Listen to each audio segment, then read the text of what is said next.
Hello, welcome to another edition of Mrs. Pilcher's Bookshelf. I hope you're having a wonderful week.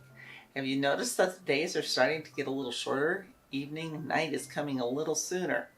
This week's book takes place during the night. Let me read you a few pages from this week's book. You'll probably be able to guess a little bit about when the book took place. Maybe you'll know the title of the book. The first few pages actually give us a lot of clues. Long ago, before the Civil War, there was an old sailor called Peg-Leg Joe, who did what he could to help free the slaves. Joe had a plan. He'd use hammer and nail and saw and work for the master, the man who owned slaves on the cotton plantation. Joe had a plan. At night when work was done, he'd teach the slaves a song that secretly told the way to freedom. That song is the title of our book. I would love for you to make a guess, even a guess of when this story takes place, and leave it in the comments section below.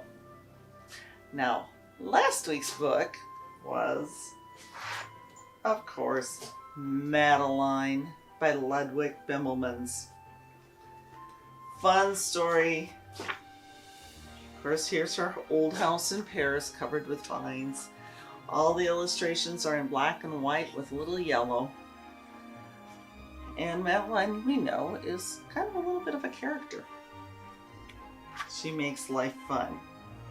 But then, of course, she gets sick. Love how all the characters in the book are often at a slant. Here's the doctor that came to the house.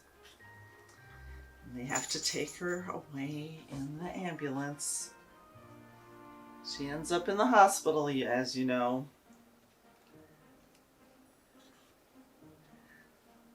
There's the little girls going to visit her.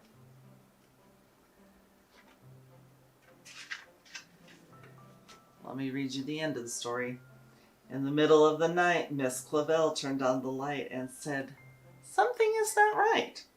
And afraid of a disaster, Miss Clavel ran fast and faster.